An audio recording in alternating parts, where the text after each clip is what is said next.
cálculo de la matriz U y luego hace sustitución progresiva y sustitución regresiva. El problema que esto tiene es que uno le entra pues la A, le entra la B, igual que en la otra metodología, y siempre va a hacer el cálculo de la matriz L y la matriz U.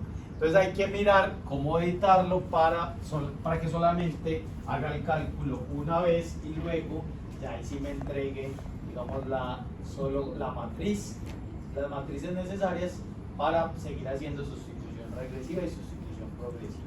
Entonces bueno, este lo tienen compartido, muchachos, lo pueden tener ahí, no entra en el trabajo final, no entra en el parcial en sí, solo la parte teórica pues entra en el parcial.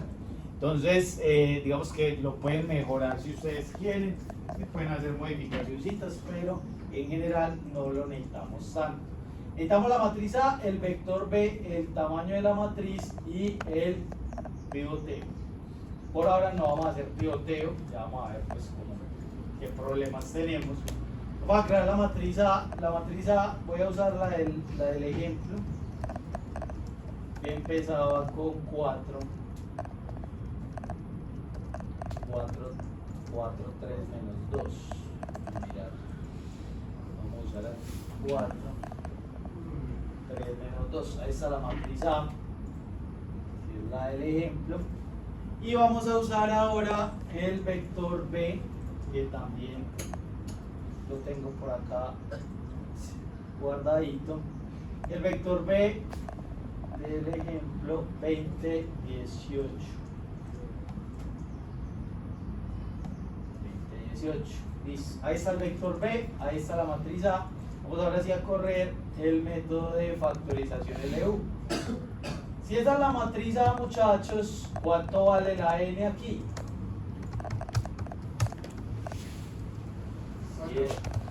Si esta es la matriz A, en este caso la n vale 4, que es el tamaño. Eso se puede poner internamente, muchachos, pero yo siempre lo dejo así porque el texto guía lo pone así, como que uno le tiene que entrar el tamaño. Pero pues en general, eso se puede calcular internamente. No vamos a usar pivoteo, entonces ponemos un cerito acá. No vamos a hacer intercambios de filas, por ahora no. Entonces vamos a correr el método y vamos a ver qué nos entrega. Nos entrega la X, la L, la U y una matriz P que ahorita les explico qué es. Por ahora no la necesitamos. Entonces vamos a ver qué nos entrega ahí. La X es la solución. Se puede analizar el error ahorita, pero pues en este caso quiero concentrarme más en la L y en la U. Me entrega la solución para ese tiempo específico, que hace el primer calculito. Acá tenemos la L, que efectivamente tiene el formato que nosotros queremos. Es una matriz triangular inferior con unitos en la diagonal y todos los multiplicadores se encuentran en la parte inferior de la matriz. Entonces ahí están los multiplicadores que fueron almacenados. Si miramos, por ejemplo, comparamos con esa primera columnita, 1, punto 75, punto 5 y punto 25. Efectivamente es lo que nos da ahí, 1, punto 75, punto 5 y punto 25. Pues todos los otros también, solo que la ventaja de hacerlo en código es que aquí se están almacenando todos los decimales posibles. Si lo hago a mano, pues voy a cometer bastantes errores. La matriz U es la matriz A reducida y al final pues nos va a dar efectivamente una matriz triangular superior con puros ceritos debajo de la diagonal. Entonces tenemos, digamos, las características generales de L y de U. Se supone que si yo hago L por U, ¿qué me tendría que dar? Si yo hago L por U. Entonces, como lo dice, digamos acá en la formulación, A es igual a L por U, ¿cierto? Entonces, si yo hago L por U menos A, ¿qué me tendría que dar? 0. 0, pero es un 0 matricial, ¿cierto? Entonces, en este caso sería L por U menos A debería ser 0, pero un 0 matricial. Y entonces a esto yo lo podría llamar el error matricial. A ver si me da 0 exactamente. Si me da 0 exactamente, entonces pues en el procedimiento de calcular L y U, pues no existió ningún error. Vamos a mirarlo ahí. Entonces miren, la matriz que me queda es una matriz de 4 por 4, donde todo es 0 excepto esta componente. Entonces aparece un error, tiene un error pequeñito de 15 decimales correctos. Pero en general está muy bien. El cálculo de la L, el cálculo de la U está bien. Simplemente presenta un errorcito matricial ahí sencillo. A una matriz también le puedo sacar la norma. Si yo le saco la norma, pues me va a dar ese valorcito. Pero pues no me va a concentrar en esa parte de la norma matricial. Entonces tengo ahí el error y está relativamente bien. El método funciona bien, no tiene pues como ningún problema. Me permite entonces calcular la solución. Y ahorita miramos qué pasa con esta matriz. Vamos a hacerle un cambiecito. Si yo cambio este 4 por un 0, ya no se satisface el teorema de el teorema de factorización LU, porque tiene un 0 en la diagonal. Entonces lo voy a cambiar este por un cerito. Sigue siendo soluble el sistema, pero tenemos el problema que teníamos con la eliminación gaussiana. Vamos a mirar cómo nos da la solución en este caso. Entonces miren la factorización LU. Entonces la L me va a dar que infinito, que nan.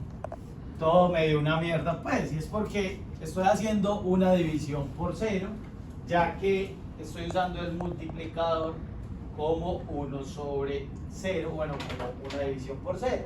Eso implica que esas primeras columnas, primeras filas de la U y de la L no me den correctamente, y pues la solución tampoco me da. Entonces necesito hacer un pivoteo ahí. Ahorita escribimos el método del pivoteo. Quiero que miremos primero este código, que este sí no se los he pasado, pero es solo para que miremos qué hace este código y cuál es la idea.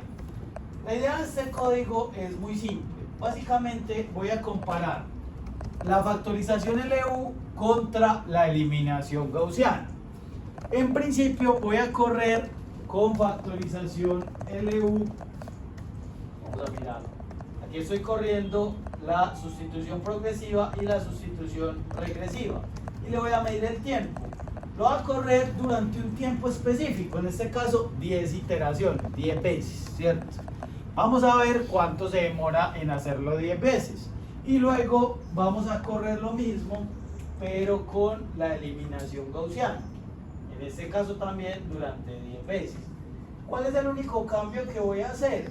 Es que voy a tener un sistema de 1000 por 1000. Voy a crear un sistemita 1000 por 1000. Aquí es un sistema aleatorio, pues 1000 por 1000. Entonces vamos a ver cómo ejecuta eso. Al final me va a imprimir dos tiempos. El primero es el de la factorización LU y el segundo es el de la eliminación gaussiana. Vale, correr ahí. Se va a demorar un momentico y vamos a ver entonces qué podemos concluir acerca de eso. Entonces, aquí aparece el primer tiempo, aquí aparece el segundo tiempo. Me está diciendo que en el primer tiempo, para resolver ese sistema 10 veces, se demoró 1,26 segundos. En cambio, en el segundo tiempo, que era el de la eliminación gaussiana, se demoró 8,9 segundos. Entonces, descubrimos que efectivamente resolver estos dos sistemas es más rápido que resolver 10 veces este sistemita convencional. Entonces, ahí vemos. Miremos qué pasa, por ejemplo, y lo corremos ya durante 100 segundos, porque uno dice, bueno, pero pues tampoco es para tanto, pero corrámoslo durante 100. Para poder hacer eso, pues se demora ahí un rato. No es que lo corramos 100 segundos y no 100 veces, vamos a correr 100 veces el código. Pero bueno, mientras que esto corre, vamos a mirar entonces cómo resolvemos esa situación donde tenemos la división por 0. Vamos a mirar cómo resolvemos esa situación.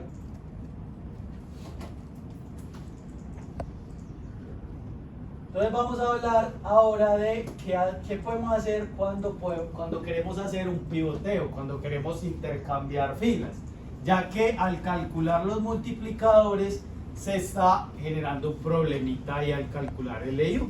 Entonces lo que tenemos que hacer es algo muy simple, hay que intercambiar filas en la A, pero si yo intercambio filas en la A, también debo intercambiarlas en la B. Pero en todo el procedimiento yo no uso la B para nada, solamente la uso aquí al final. Entonces necesito saber cómo intercambié filas. Entonces cuando yo hago factorización LU,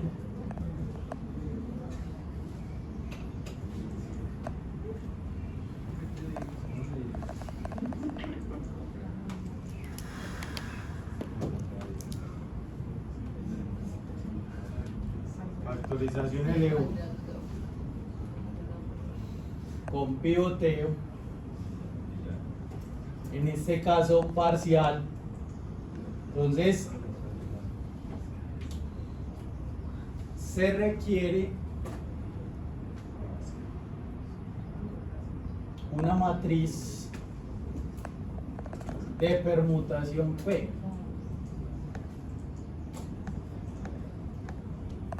Que me indique cómo se intercambiaron las filas. Algo parecido a lo que hace el vector de Marx, cómo se intercambiaron las filas. Entonces P es una matriz que va a ser igual a la identidad de N por N. Y lo que va a hacer la matriz P es que al final va a cambiar, va a permitir que al multiplicar P por B cambien también las componentes de B de posición. En principio P es la identidad, pero luego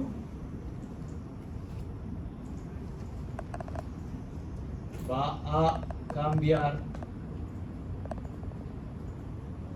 o va a permutar según los cambios realizados.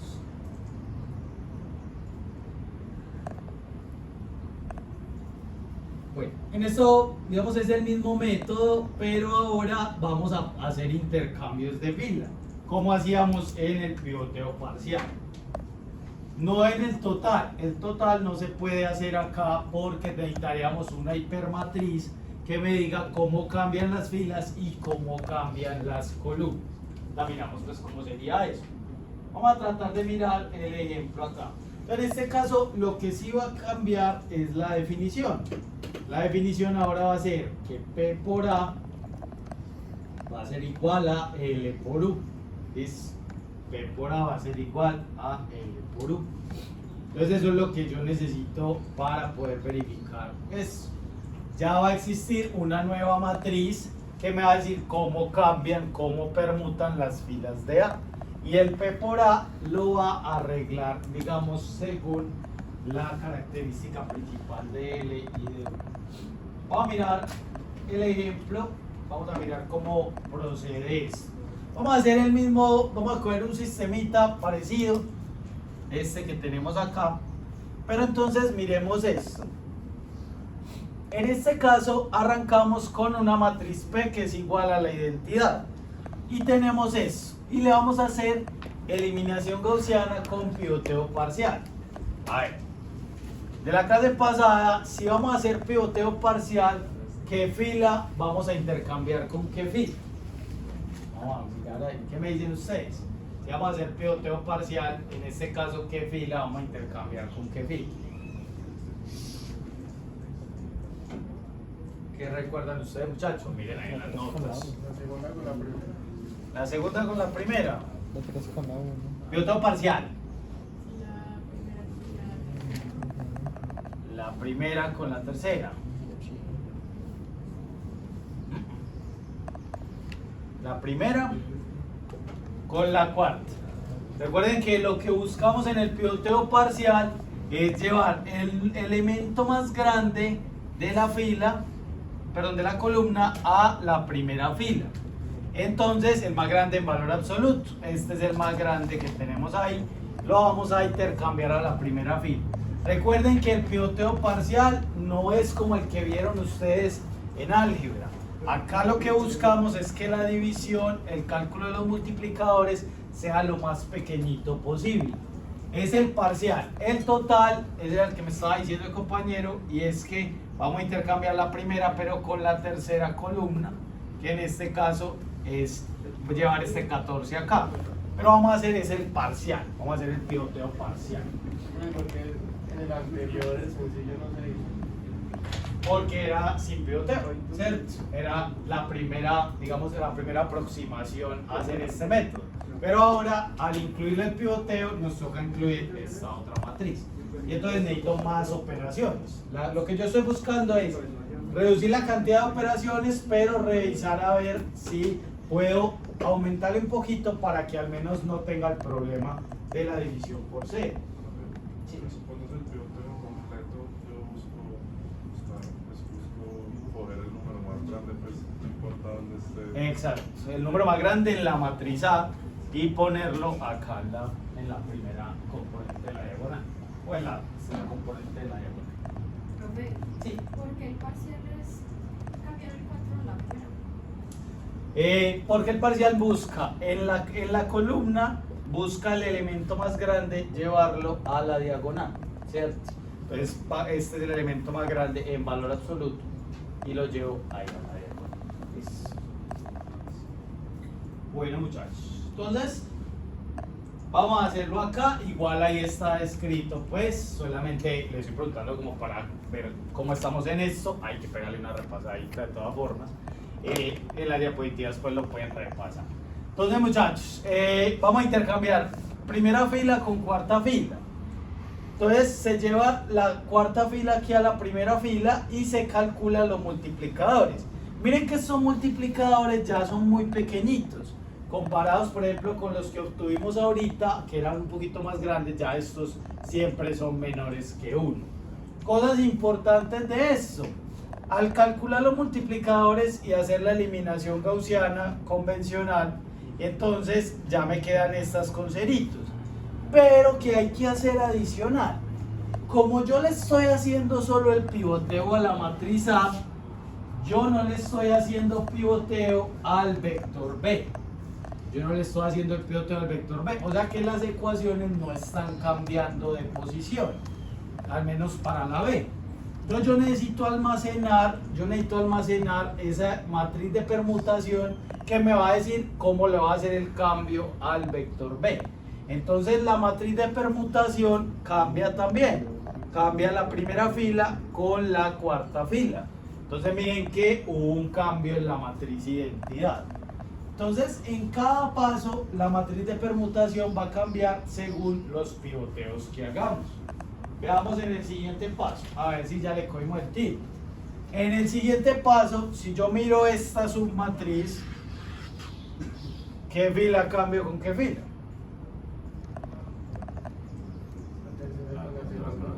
La tercera con la segunda. Vamos a llevar el 10 a la diagonal, ¿sí?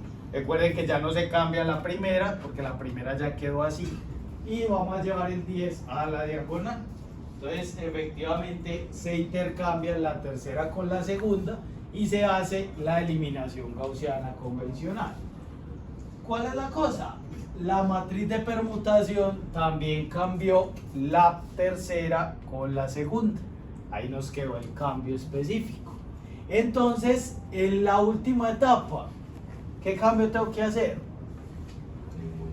Ninguno, porque el 14 es más grande que el 2.5. Entonces la matriz de permutación al final me quedó así. ¿Para qué me va a servir entonces la matriz de permutación? Ahora lo que vamos a tener es el siguiente sistema: L por Z igual a P por B, porque esta P me va a permutar las posiciones de la B para poder hacer este cálculo. Y de nuevo U por X igual a Z. Entonces cambia la formulación cuando tengo que hacer esa permutación. Entonces miremos, bueno, aquí calculo las matrices A, que es igual a U, y la matriz de multiplicadores, que es igual a L. Entonces miren lo que pasa. Al yo multiplicar por eso de pronto de álgebra lo recuerdan, esto básicamente es una transformación lineal de permutación. Cuando uno quiere cambiar de posición los elementos del vector, lo multiplica por una matriz, como es una matriz de permutación que me permite saber cómo van a cambiar los elementos. Entonces miren, recordemos que esta iba a cambiar con la cuarta posición, efectivamente cambia, y que la segunda iba a cambiar con la tercera, efectivamente cambia. Entonces,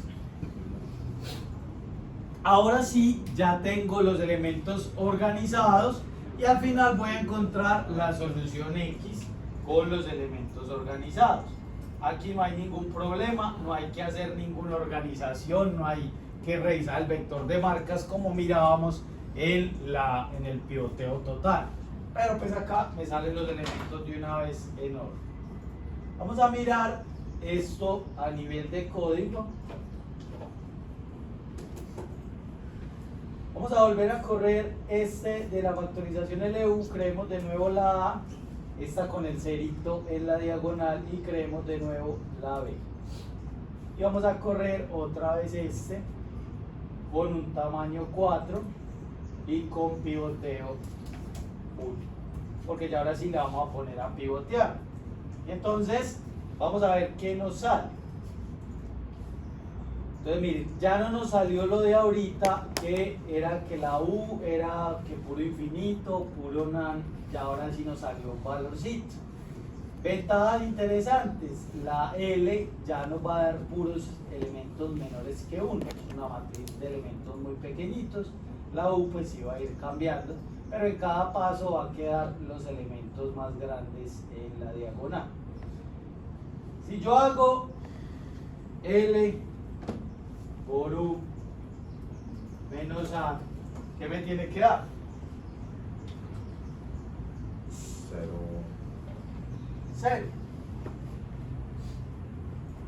Vamos a ver. No me dio 0. Pues está mal o qué?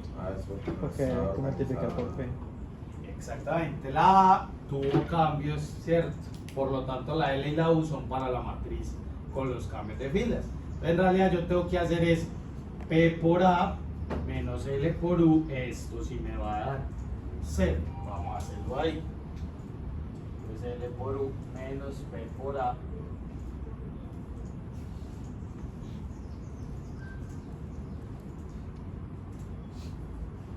Efectivamente me da 0 y este sí me da un cerito perfecto. Al usar ese tipo de multiplicadores no tengo tanto error y me da un 0 perfecto. En este caso se garantiza que nos va a dar 0 esa multiplicación, ya que la factorización es perfecta. La factorización L y U es totalmente perfecta, no presenta ningún error. ¿Listo? Y pues la solución también va a estar bien. La solución también va a estar bien. Si yo hago la norma de A por X menos B, no voy a tener ningún problema ahí. Vamos a hacerlo acá. Norma de A por X menos B. Se supone que esto nos tiene que dar aproximadamente 0.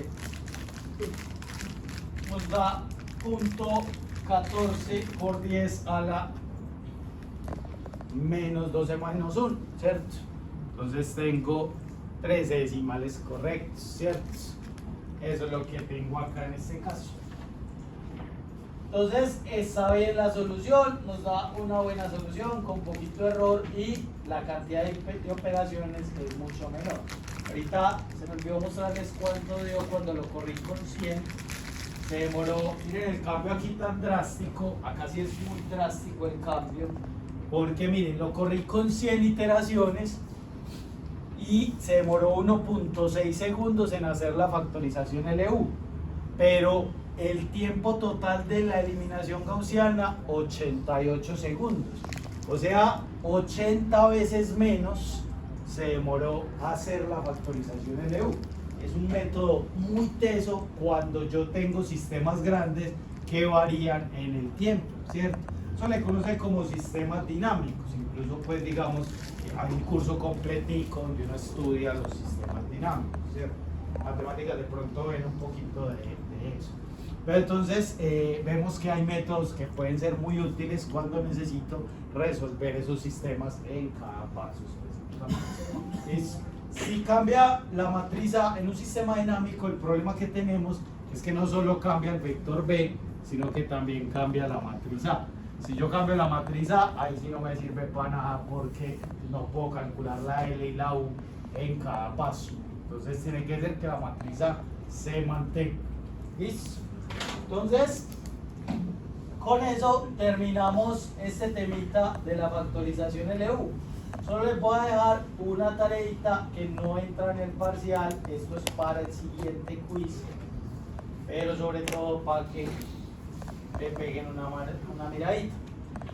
Yo quiero, como les puse acá la complejidad, lo que tarda en calcular la L y la U puede ser complejidad o n al cubo. Sin embargo, yo quiero que se demore menos calcular la L y la U. Entonces puedo reducir esto a un ON al cuadrado. ¿Cómo lo reduzco? Con una factorización directa de matrices.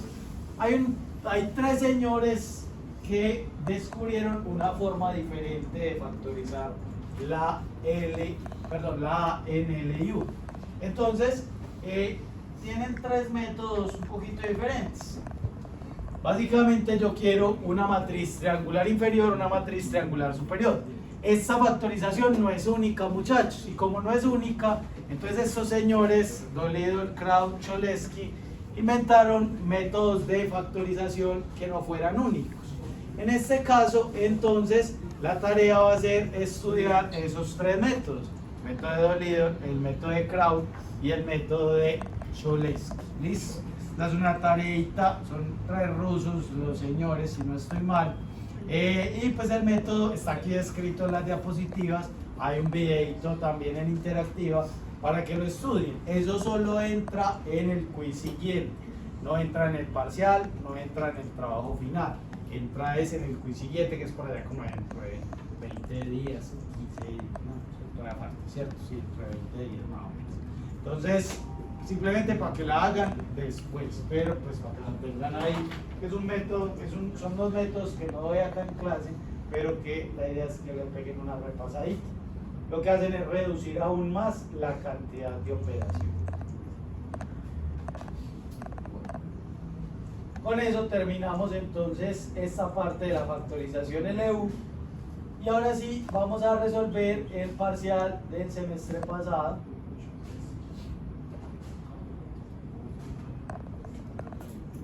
Que nos demoremos por ahí 45 minutos, nos demoramos resolviendo el parcial.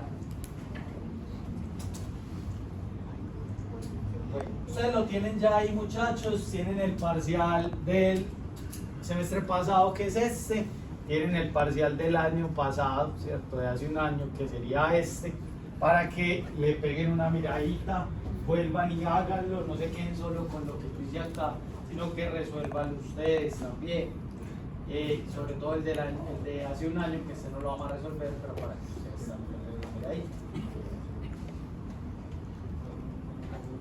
Parciales, como siempre, 120 minuticos ahí, muchachos. La idea con ese parcial es que normalmente es en el que mejor les va, pero siempre ocurren dos sucesos. Es que hay gente que se demora media horita en el parcial y hay gente que se demora 2 horas y media en el parcial, ¿cierto? Pero el que es para 2 horas, que se demora otro rato en entregar. Eso se debe a una cuestión específica, y es que este es un parcial donde tenemos que usar códigos, a diferencia de pronto del parcial pasado. Acá sí hay que usar códigos, están todos los códigos de Newton, secante, punto fijo y sección. Entonces, pero no es solo usarlos como, yo lo corro y listo, ya ve lo que me entregué ahí, sino que si los códigos no están modificados o les faltan cositas, pues muchas veces toca entrar a modificar alguna cosa. Entonces, no es que haya que programarlo completo, pero toca entrar a modificar alguna cosa. Entonces, la gente que se demora media hora es la gente que llega ya con los códigos listos. con todo modificado, listo para lo que yo le pueda preguntar. Pero normalmente no cambio el tipo de preguntas. Si hacen esto, ya saben más o menos cómo les voy a preguntar. Y entonces, esa es la ventaja. Pero si usted llega con el código tal cual yo se lo pasé, pues el código tal cual yo se lo pasé, de pronto le van a faltar cositas.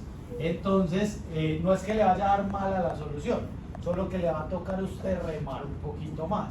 Como, bueno, no me saca la tabla, entonces me toca coger cada elementico del vector y pegarlo en una tablita en Excel. Eso se va a demorar. Entonces, eso es lo que causa que a veces se demoren tanto en este parcial. A veces, como les digo, se demora media horita, 20 minuticos para las teóricas y en 10 minutos hacen las prácticas. Me ha llegado a pasar, ¿cierto? Pero pues depende, ¿sí? Todo depende mucho de qué tan preparado estés. Entonces, mi mensaje es, si usted ni siquiera ha corrido los códigos para este parcial, es momento de empezarlo a correr. Córralos, hágalos con este ejemplo, con el parcial de hace un año. Hágalos con varios ejemplos que hicimos en clase, para que revisen si les están dando bien. ¿Listo? Bueno, una única instrucción que dice ahí, muchachos, básicamente es... Recuerde usar todos los decimales posibles, es decir, en Python si le saca todos los decimales, en MATLAB use format long para que le saquen todos los decimales, porque a veces no me da la indicación como yo quiero. Y use redondeo simétrico. Démosle iniciar. La dinámica es la misma, muchachos, del primer parcial. Vamos a tener 5 preguntitas teóricas y acá van a haber 4 prácticas o 3, depende de lo que necesitemos. Entonces ahí aparecen 2, pero se dividen en 2 cada uno. Vamos a leer entonces las preguntitas teóricas, ya estas las manejamos. Entonces tenemos acá, si esa es de múltiple opción, múltiple selección, tiene cuadritos, ¿cuántas opciones correctas hay? 2, ¿cierto? Entonces, bueno, dice, acerca del método de la bisección, se puede afirmar que método de la bisección es un método que vimos en clase, le dedicamos una clase entera al método, tienen todo ahí. Dice, posee las mismas características del método de regla falsa, excepto por la forma en la que se calcula el valor intermedio del intervalo XM. Falso, verdadero. Miren ustedes. Si no lo sabemos, dejémosla ahí, ahorita lo miramos. ¿Listo? Dice la segunda. El error calculado en la iteración enésima siempre satisface que el error es igual a el error en la iteración n-1 sobre 2 a la n. ¿Falso o verdadero? Falso. Falso. ¿Por qué? Porque es un medio de n-1. Entonces, en este caso, voy a borrar por acá. En el método de la bisección siempre se cumple que el error actual es la mitad del error anterior, ¿cierto? Entonces, el error enésimo es el error en n-1, pero sobre 2. Lo que está mal ahí es que dice 2 a la n, ¿cierto? Sobre 2. ¿Listo? Entonces, esta es falsa, entonces no la seleccionamos. Dice, no siempre converge más lentamente que el método de punto fijo. ¿Falso o verdadero? O sea, puede ser, la pregunta es, ¿puede ser más rápido que punto fijo? Sí. Sí. Eso lo vimos en la convergencia, más que en el quiz pues, de hoy. El método de bisección puede ser más rápido que punto fijo si la K de punto fijo, por ejemplo, es muy grande, ¿cierto? Entonces, ahí vamos a tener una convergencia más rápida. Entonces ahí seleccionamos uno, listo, al menos ya tenemos uno. Luego me dice, es capaz de converger a la solución exacta de la ecuación aun cuando ésta no se encuentra en el intervalo AB inicial. ¿Falso o verdadero? Falso. Falso. Porque el método de la bisección debe satisfacer lo siguiente, y es que si usted tiene esto, el intervalo debe contener la solución. Si el intervalo no contiene la solución, eso no va a converger a la solución exacta. ¿cierto? Entonces debe contener la solución. Por eso esta es falsa. O sea que la única que me queda por descarte debe ser esta. Pero analicemos a ver por qué es verdadera. Dice, posee las mismas características de regla falsa, excepto por la forma en la que se calcula el valor intermedio XM. Recordemos que el método de la bisección, el XM se calcula como A más B sobre 2. Regla falsa tiene las mismas características, necesita que esté dentro del intervalo, necesita que F sea continuo. Regla falsa tiene lo mismo, es exactamente lo mismo, solo que el XM se calcula diferente, se calcula como B menos F de B por B menos A sobre F de B menos F de A. Esa es regla falsa, ¿cierto? Esta es regla falsa. Entonces es un poquito diferente. Yo les comentaba en clase que este era un corte como a la loca, simplemente corta la mitad. Pero este es un corte inteligente, es un corte en un punto más acercado a la solución. Y que es un método parecido al de la secante. Me parece mucho el método de la secante. ¿Dudas de ese primer punto, muchachos? ¿Preguntas? Vuelvan y ábranlo, muchachos, en la casa. Le van a salir preguntas un poquito diferentes para que respondan otras ahí. Este del quiz de hoy. El ancho de la banda de esa matriz, ¿cuánto es? ¿Cuánto? 1. 2, muchachos. Recuerden que el ancho de la banda se calcula como la cantidad de filas antes del 0 más la cantidad de columnas antes del 0 menos 1. O cuente las diagonales. Una diagonal, dos diagonales. Ahí están. El ancho de la banda es 2. ¿Listo?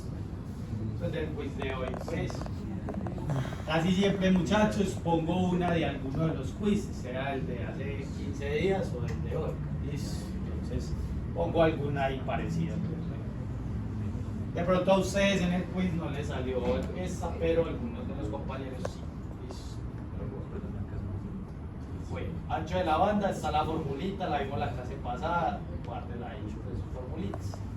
Esta muy interesante, esta es una preguntita muy interesante, vamos a mirarla ahí un poquito.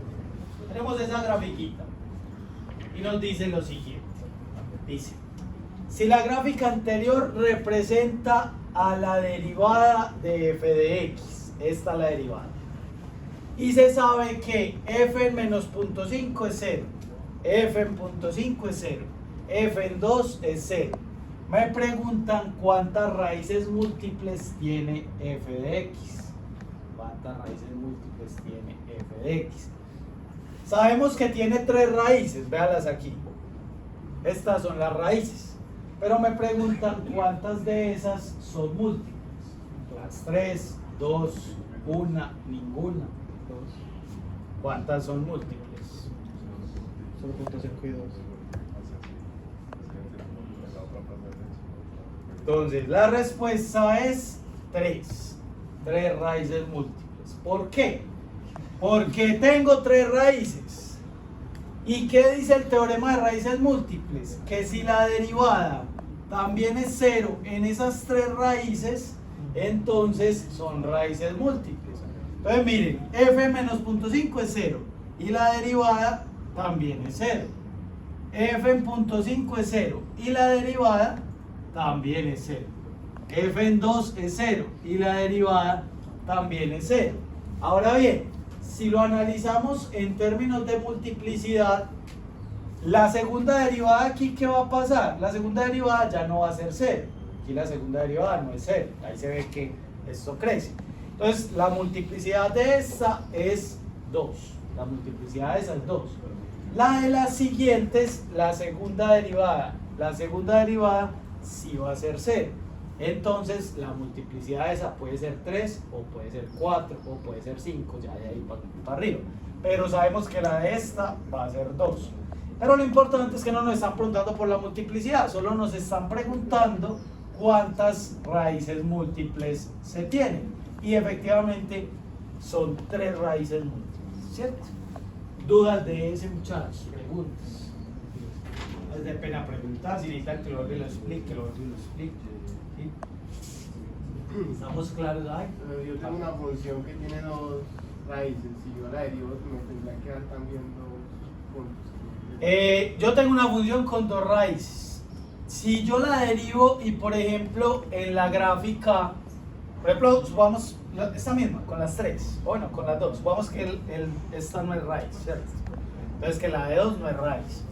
Yo la derivo y la gráfica me sale aquí que cruza por 0, la derivada, pero la otra sigue así derechito. En ese momento no cruza por 0, entonces la única raíz múltiple sería esta, ¿cierto? Porque es la única que la derivada cruza por 0, pero la otra no. ¿Listo? Entonces el teorema me dice es que la derivada también tiene que tocar el 0. ¿Listo? Si la derivada también toca el 0, es una raíz múltiple. ¿Sí? ¿Sí responde a tu pregunta? Sí. Sí. Listo. ¿Algo más? ¿Alguien más tiene alguna pregunta? No le da pena preguntar, muchachos, estamos para resolver, hay tiempo, estamos bien de tiempo. Pues, descubriste que si, por ejemplo, es la derivada, si se cruza por 0 y digamos que no se, pues, No hace cuadra, nada. Sí. si se cruza porque la siguiente de esa, Ya esa no va a hace. ser pues eso va a ser la multiplicidad de justo eso. Entonces, esta me indica que la segunda derivada ya no va a ser 0. Esa me indica que la segunda derivada ya no va a ser 0. Entonces la multiplicidad es 2, ahí par. Pero en cambio en estas me indica que va a seguir la derivada siendo 0. Entonces la multiplicidad puede ser 3, puede ser 4, pero todo depende. En esta va a ser una multiplicidad 3. Es decir, esa función, ahí a manera de ejemplito, esa función probablemente es esto. Es esto. La f de x, aunque ahí no me la están dando, debe ser de esta forma. X menos, vamos a poner las positivas primero, punto 5, x menos 2, x más punto 5. Pero todas 3 son raíces múltiples. Pero yo sé que la de menos punto 5 solo tiene multiplicidad 2. Y las otras tienen más de 2, posiblemente 3. ¿Listo? Entonces esa función es algo así, multiplicada de pronto por otra, pero sabemos que estas 3 son las raíces de esa función. ¿Listo? Entonces debe ser algo por el estilo. No tiene que ser ese específicamente, pero más o menos por ahí está. Entonces, 3. Cuando la abran, muchachos, les puede salir otra grafiquita, otra pregunta, entonces vuelvan a hacer. Listo. Pregunta 4. Esta es de bolitas, entonces solo tiene una opción de respuesta. También de lo que estamos viendo. Si la siguiente matriz representa la matriz ampliada de un sistema, la matriz aquí ampliada, ¿qué intercambio debe realizarse en la primera etapa del método con pivoteo parcial? Lo que acabamos de ver, muchachos. Vamos a intercambiar primera fila con segunda fila. Solo esta con esta, ¿cierto? Porque vamos a llevar este 12 aquí al primer lugar. Entonces, primera fila con segunda fila. Breve. Vamos a cambiar la preguntita. Sí, vamos a cambiar la pregunta antes de que me hagas ahí la preguntita. Si yo les digo con pivoteo total, ¿a quién vamos a cambiar? Primera columna con la segunda. Vamos a cambiar primera columna, segunda columna y primera fila con segunda fila. La idea es llevar este menos 12 menos 1 aquí, ¿cierto? Llevar el número más grande. Les pregunto yo, si aquí hay un 18 en vez de un 8 y vamos a hacer pivoteo total, ¿qué tengo que cambiar? Entonces, primera Lo mismo. Este es el que vamos a llevar acá, porque esto es el vector B, él no incide en el intercambio de filas ni en el intercambio de columnas. ¿Listo? Ahora sí, ¿qué preguntas tienen de estos muchachos? Un pivoteo total, ¿en qué momento se hace? ¿En qué momento se hacen? Nosotros lo vimos la clase pasada. Básicamente estamos tratando de que el error sea lo menor posible al momento de hacer el cálculo de resolver el sistema de ecuaciones. Entonces lo que hago es poner el número más grande para que los multiplicadores se vuelvan más pequeñitos posibles. El punto de pivoteo total entra fijo en este parcial. Ahorita vamos a hacer uno de pivoteo total. ¿Listo? Que hay que organizar el vector. Ese está acá. Lo vamos a hacer para repasar. Entonces, primera fila con segunda fila. Vamos con esta. Esto es de lo que acabamos de ver. Es una de análisis de relación. Recuerden que lo que hacemos acá es leer hasta antes del porqué, luego leemos después del porqué, miramos si esta es verdadera, miramos si esta es verdadera y si esta explica esto, ¿cierto? Pero se leen independientemente. Vamos a ver este de arriba. Al usar el método de factorización LU para resolver el sistema A por X igual a B mediante el método de eliminación gaussiana con pivoteo parcial, se debe satisfacer esta ecuación, donde P es la matriz de permutación. ¿Falso o verdadero? Verdadero. Al usar pivoteo parcial es la ecuación que dijimos acá. P por A es igual a L por B. Entonces la afirmación es verdadera. Luego dice, ¿por qué? Pero le damos lo otro independiente del por qué. La factorización LU de una matriz A implica encontrar una matriz triangular inferior y una matriz triangular superior que al multiplicarlas den A. ¿Falso o verdadero? No, pues al multiplicar la de A por P, ¿no? No, porque esto es independiente. Dice, la factorización, no lean el por qué. La factorización LU de una matriz A implica encontrar una matriz triangular inferior y una triangular superior, que al multiplicarlas den A. Esa es la definición de la factorización LU. O sea, eso solito es verdadero. Pero la razón lo explica. Pero la razón no explica la afirmación. Son dos cosas muy diferentes. Entonces, ambas son verdaderas, pero la razón no explica a la afirmación. ¿Listo? Por eso es importante leerlas por aparte. Leerlas todas por aparte. ¿Listo? ¿Estamos claros ahí? ¿Dudas de eso? ¿Cómo sería una que se explicara la... Y sería difícil.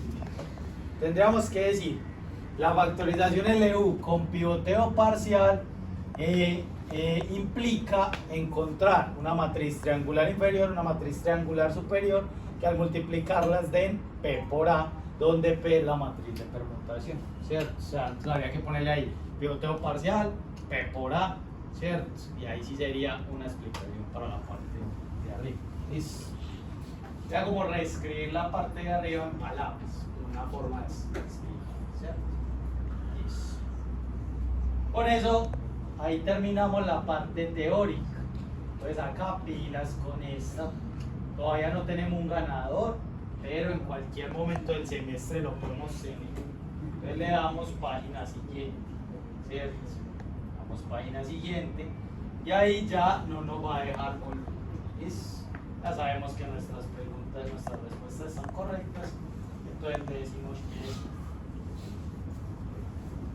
que este ejercicio es parecido a uno que hicimos en clase, pero tiene otro contexto. Tiene otro contexto.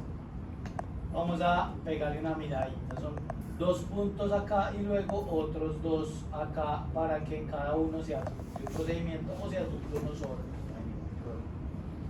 Bueno, entonces pegámosle una miradita. Dice, un maestro Pokémon llamado Skepchu ha capturado a casi todos los Pokémon de aire, fuego, tierra, etc. Sin embargo, aún le faltan los Pokémon de agua.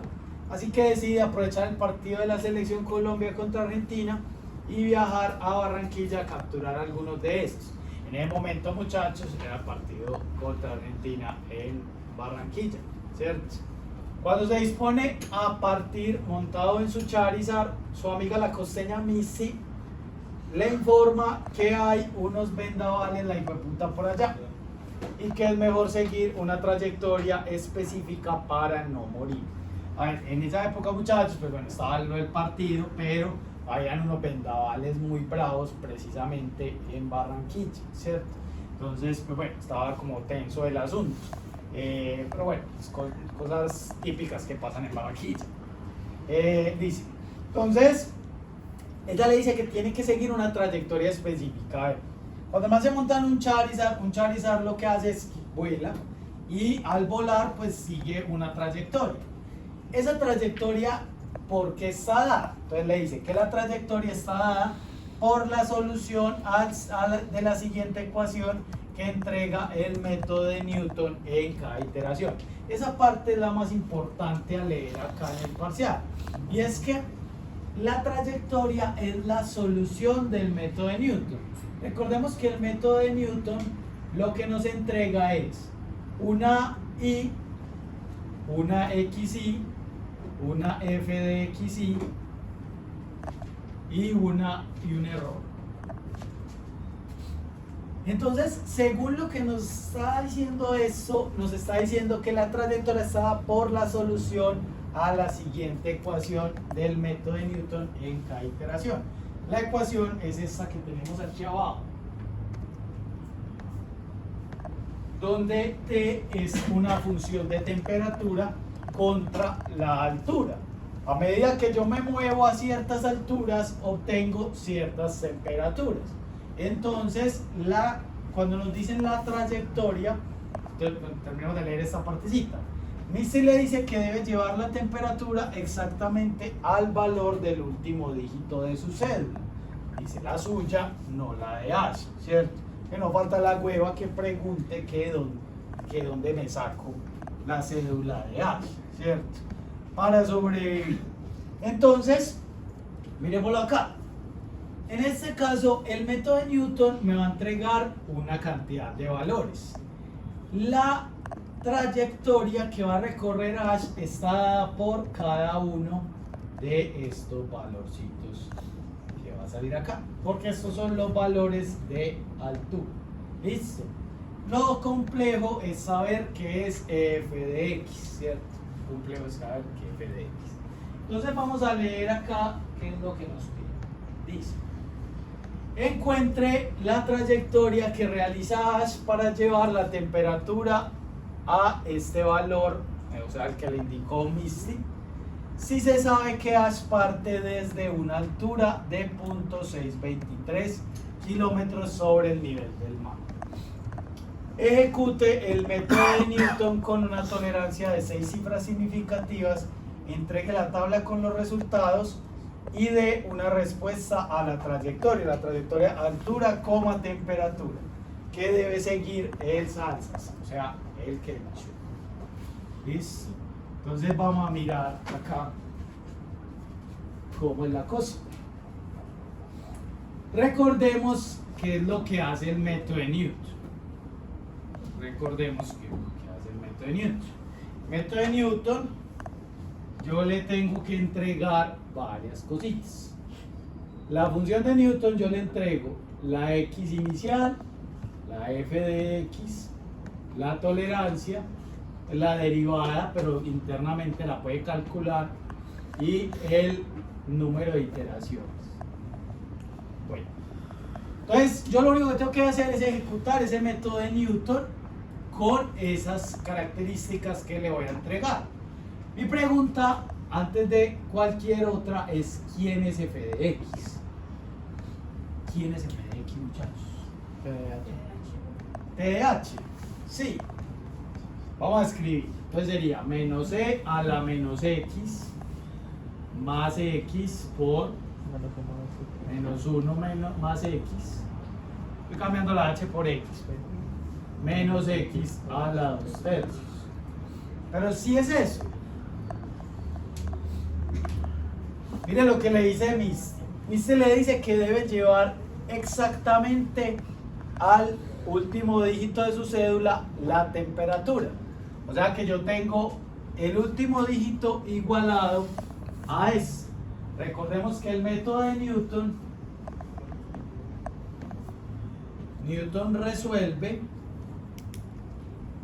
f de x igualado a 0, pero ahí yo no estoy igualado a 0, ahí estoy igualado al último dígito de la cédula, entonces menos, en mi caso, 6, es el último dígito de la cédula. Listo. Entonces, muchachos, como tiene que ser igualado a 0, entonces debo pasar este 6 que está acá, lo tengo que pasar al otro lado a restar. Ahí fue donde se equivocaron más los estudiantes. ¿Listo? ¿Por qué? Porque se les olvidó igualarlo al último dígito de la cédula. Entonces a todos les daba como si la cédula fuera 0. Y no, la cédula es otro valorcito. ¿Listo? Si su cédula es 0, pues bueno, no tienen que hacer ni mierda. Pero si tiene un valor diferente, pues ahí ya saben esa parte. Entonces, pilas, que si uno mete mal el f de x, ahí es donde la caga. ¿Listo? ¿Dudas de eso, muchachos? ¿Dudas de ese f de x? ¿Cuál sería el x inicial? Vamos entonces a poner el resto de valores. Otra cosa que necesito es el x inicial. ¿El x inicial cuánto es, muchachos? 0.623. Porque miren que él le está diciendo que h parte desde esta altura y va a ir encontrando las demás alturas de la trayectoria. Entonces arranca en 0.6 kilómetros sobre el nivel del mar. ¿Listo? Está arrancando pues breve, ¿cierto? Una buena altura. Siempre está altico. Bueno, ahí está nuestra x inicial. ¿Cuánto es la tolerancia? 6 cifras significativas. ¿Y eso qué quiere decir? ¿Cuánto le va a meter aquí a la función? Son 6 cifras significativas, listo. Pero 0,5 5 por 10 a la menos 6. ¿cómo así? por 10 a la menos 6. No. 5 por 10 a la menos 6. Entonces es 5 por 10 a la menos 6. Porque recuerden que este es el criterio para cifras significativas. Si fueran decimales correctos, sí sería pues, lo que vos decís, ¿cierto? 0.5 por 10 a la menos 6. Pero estas cifras significativas. Y el error se tiene que calcular como un error relativo. O sea que lo tenemos que calcular como xn menos xn menos 1 sobre xn en valor absoluto. Profe, qué pena, no recuerdo porque es 6 cifras significativas. Primero, el ejercicio nos pide 6 cifras significativas. Ah, Y el criterio es este. Son 6 cifras significativas, no lo dice el ejercicio. Bueno, muchachos, entonces, yo estoy pidiendo la tabla. Es una de las cosas que estoy pidiendo. Literal, lo único que hay que hacer es correr el método. El método, incluso el que les pasé, tiene la tabla. O sea, entonces casi que no tenían que hacer gran cosa. ¿Cuál es lo único que tienen que hacer en realidad? Modificar el método para que sí calcule cifras significativas y el error esté correcto. Era lo único que había que hacer. Se demoraban 5 minutos. Entonces miremoslo acá. Voy a cerrar esto de Leo. Yo acá tengo la solución completica del parcial. Entonces miren yo cómo calificaba el asunto. Metí aquí la cédula y acá en el método de Newton estaba todo lo que yo necesitaba. La tolerancia, el número de iteraciones, que le puse ahí 1000, y el x0 que es 0.623, ¿cierto? Sí. Sí, ahí sí las que tú quieres. No le vaya a poner poquitas porque de pronto termina a las 5 y en realidad necesitaba más, ¿cierto? Entonces uno le pone 100, 1000. Pues la idea es ponerle 100, que es como lo típico, cosa de que si le falla, en 100 ya va a dejar de iteración. Yo le puse 1000 acá porque habían unos casos específicos en unas cédulas específicas con otro parcial donde sí se demoraba en converger como 130 iteraciones. Listo, entonces le puse 1000 para que no se fuese a saltar eso. Pero bueno, ¿qué le hice yo al método? Miremos el método que tiene. Básicamente tiene la función, aquí está la misma función que hay allá, con el número de la cédula, y lo más importante, el error. El error que se calcula acá abajito es un error relativo. Vemos que es un error relativo. El x actual menos el x anterior sobre el x actual. En el que yo les pasé, que ustedes lo tienen ahí compartido, esto no está. Entonces, ¿usted qué tiene que hacer? Tenga ahí un comentario para cifras significativas, un comentario para decimales correctos. Y entonces usted cuando lo necesite usa uno o usa el otro. Pilas con esos muchachos. Muchas veces llegan y le dicen a ChatGPT y créame un código para cifras significativas. Él considera la notación numérica un poquito diferente, porque esto, aquí estamos asumiendo el redondeo simétrico típico. Entonces él de pronto le entrega un código con un porcentaje ahí. Eso puede variar mucho. Con un porcentaje y con el criterio de 1% o algo por el estilo. Entonces hay que ser cuidadoso con eso. Entonces, bueno, simplemente usen el que yo les pasé, pero hágale los arreglitos adecuados. Por ejemplo, otra cosa, el que yo les pasé no tiene estos criterios de parada. No es que se les vaya a morir el código, les va a dar la misma solución, pero no tiene este, no tiene este, no tiene este. Entonces, por ejemplo, si en algún momento la derivada es 0, él va a seguir dándole y le va a sacar que la solución es infinita. Entonces acá en realidad yo la solución que me saca a mí es, hay una posible raíz múltiple, hay una derivada 0. Pero si usted no tiene estos criterios, él va a seguir iterando.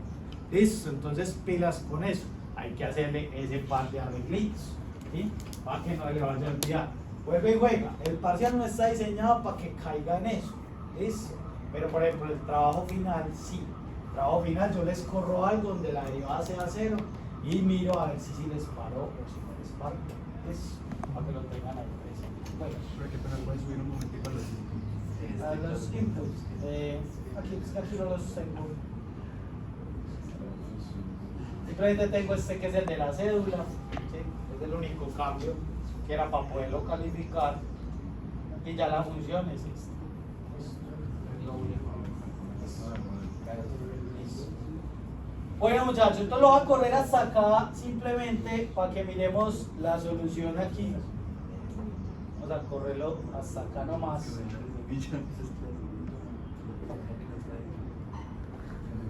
Y miremos entonces qué me sale de solución. Entonces me sale esta tablita, una tablita muy sensual, está larguita, y eso me da a entender que hay algo mal en el método de Newton. Yo les comentaba que el método de Newton normalmente en 5 iteraciones ya debería tener. Se me demoró 16 iteraciones. Listo, hay algo raro, hay algo mal. Pero por ahora lo único que me están pidiendo es la trayectoria, la tablita. La trayectoria, entonces miren, esta que aparece acá son las alturas que tiene que recorrer el Charizard.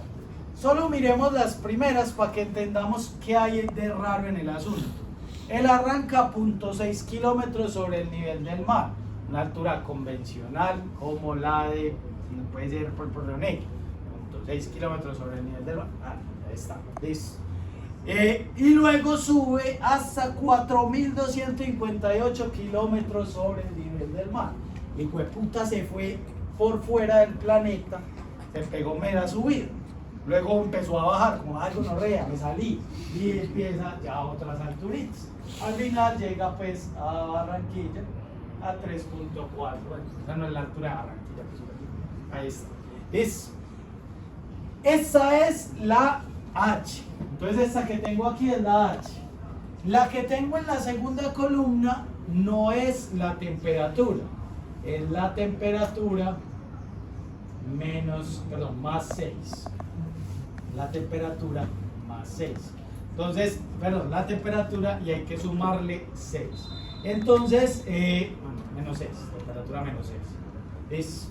Entonces tengan en cuenta que como yo pedía la trayectoria, altura contra temperatura, entonces yo esperaba que en ese examen, y me acuerdo que se los dije, póngale a esta T-6, T menos la cédula, porque esa no es la temperatura exacta.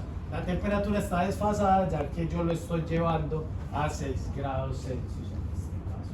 Entonces la temperatura es ese mismo valorcito, pero más 6. Entonces miren que acá tiene menos 7.5, o sea que la temperatura real era 1.5. 18.000, esto es enorme pues, estos son 18 millones, ¿cierto? De grados Celsius, se nos quemó el puto Pokémon, ¿cierto? Prácticamente está ahí en 18 millones, si le sumo 6 pues no hago tampoco gran cosa, pero pues tener en cuenta eso, que la temperatura tiene un desfase ahí. Entrega la tablita, le toma el pantallazo y terminó ese primer punto. ¿Dudas, muchachos, de ese primer punto? Es muy corto, nos demoramos un rato haciéndolo, pero es porque estábamos haciendo claridad en que teníamos que entrarle a ese primer punto. ¿Listo? Sí.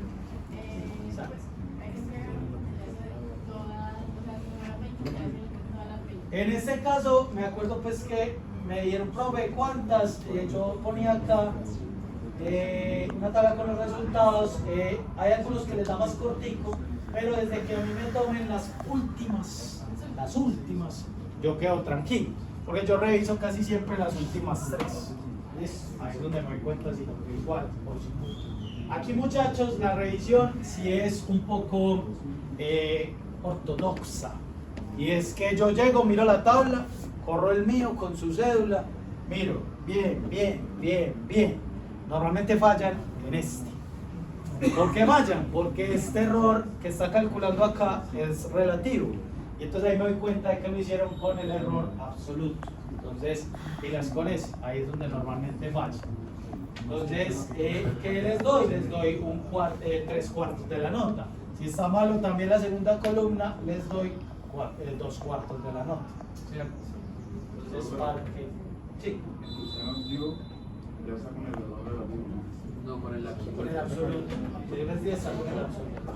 Pero hay algún punto en el que tú guías el absoluto o todo siempre relativo. Depende, a veces casi siempre pido el relativo en este parcial. Siempre pido el relativo. Este que estoy corriendo ya tiene el relativo, pero el que ustedes tienen no. Estoy mandándose mandándose el del parcial. El del parcial total. Ah, pero es que si yo les mando el del parcial, yo les mando ese. Si pillen lo que les mando. Yo les mando esto que lo que hace es entrar a ejecutar el método de Newton. Entonces ustedes tienen que editar el método de Newton. Listo, o sea, yo les puedo mandar esto, no hay problema. El error relativo. Porque me pegar la línea de código del error. Exactamente. Eso es lo que yo digo, o sea, rápidamente que no dice nada. Y es que en realidad es muy simple, muchachos, pero si usted ni siquiera lo ha corrido, si usted no saben estos criterios, no hace nada, o sea, le sale mal a toda la tabla.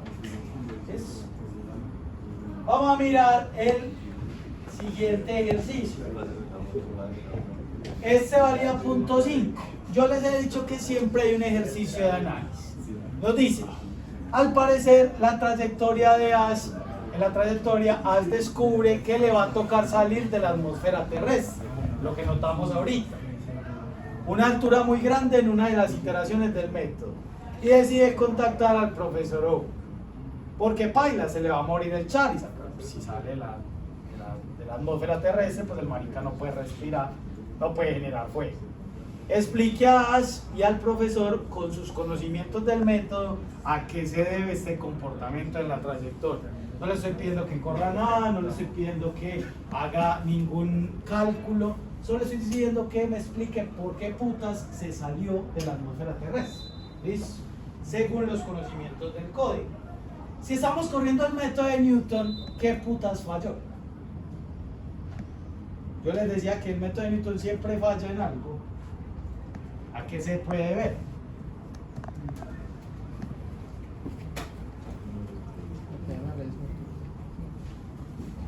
podría ser una raíz múltiple, es una opción.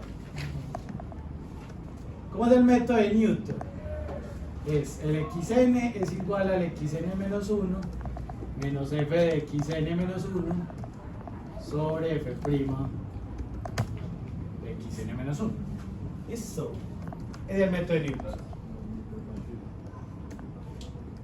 Entonces, el método de Newton tiene múltiples problemas, pero su problema convencional se debe a que la derivada se está acercando a cero. Pero entonces hay que verificarlo. ¿Dónde es? Porque si usted me dice, la derivada se acerca a cero. ¿Dónde? ¿Qué? ¿Cuándo? Vamos a graficar. Grafiquemos la función. Si usted grafica la función, con eso ya tiene la solución a sus problemas. Va a graficar esta con el 6. Vamos aquí a GeoGebra. Se grafica con el número de la cédula de individuo. Sí, sí. El número de la cédula para que se pueda anotar el efecto que estamos buscando. Listo. Va la gráfica. Uno mira la gráfica, una gráfica muy sencilla, muy sensual. Tiene por aquí una nalguita. Y eso es lo que le puede indicar a uno. Miren que la solución está ahí en 3 punto algo, la encontró, no hay ningún problema. Entonces uno dice, bueno, si la solución está por aquí, yo no veo ningún problema, raíz múltiple o algo ahí. Entonces, ¿dónde está el problema? Vamos a mirar. Miremos este punto. Ese punto es un extremo, es un punto donde la derivada se hace cero, ahí. Y miren dónde es, punto 622. ¿Dónde arrancamos? 623. El punto 623. El primer dato fue el que se fue para la puta mierda, porque como arranqué en un punto tan cercano a la derivada cero, entonces el primer dato fue el que me sacó de la atmósfera. Entonces, ¿cómo le respondemos al profesor O? Sencillo. Entonces esta es la respuesta para el segundo punto. Entonces, dado que en x igual a punto 622 hay una derivada cero, la derivada igual a cero, al empezar en x0 igual a punto 623 estamos muy cerca de esta derivada de 0 en la derivada.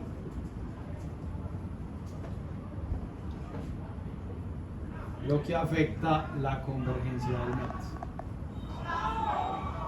Afecta el tiempo de convergencia.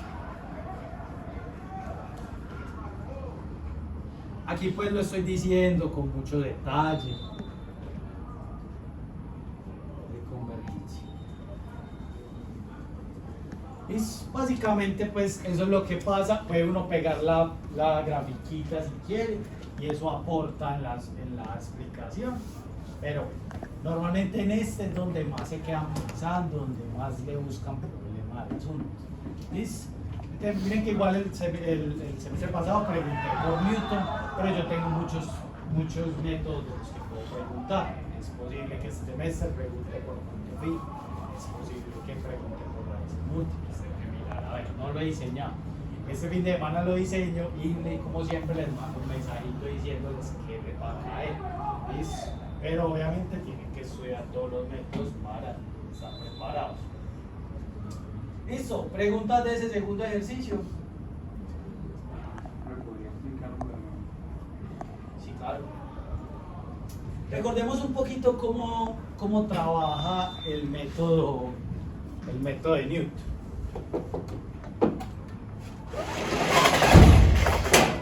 El método de Newton lo que hace es que según el punto en donde vos inicies, él va a trazar la derivada y donde corte la derivada va a ser el siguiente punto.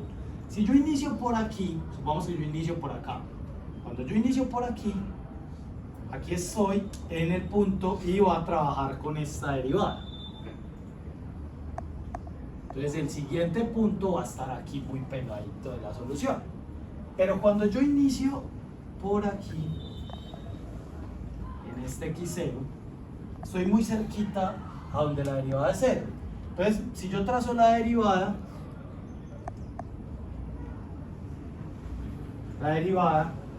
se sigue por allá hasta el infinito. Entonces el segundo punto va a estar en la puta mierda. Está tan lejos que tiene que llegar hasta esta solución. Se demora mucho rato en eso. Y eso se debe a que la derivada es tan cercana a 0. Como esto es tan cercano a 0, este punto, esta división se va a infinito. Entonces el siguiente punto está por allá en un valor bien lejano, ¿cierto? Está por allá en un valor bien lejano. Entonces, cuando yo lo explico acá, estoy diciendo que esto me afecta al tiempo de convergencia, ya que estoy en un punto donde la derivada es cercana. ¿Listo? Listo. Sigamos entonces. Vamos a hacer el tercero y el cuarto de acá. El tercero es el que más vale, pero no necesariamente es el más largo. Lo que pasa es el que más había que pensar. Listo, es el que más había que pensar. Entonces, bueno, veamos lo que pasa ahí. Dice, debido al problema anterior, el profesor Oak recuerda que alguna vez había viajado a Barranquilla en septiembre y le había pasado lo mismo. Decide entonces corregir la trayectoria de Ash. Sin embargo, para hacer el cálculo de la trayectoria, el profesor usó el método de la secante y otra función diferente. O sea, usó secante y otra función que no conocemos, una cosa totalmente diferente.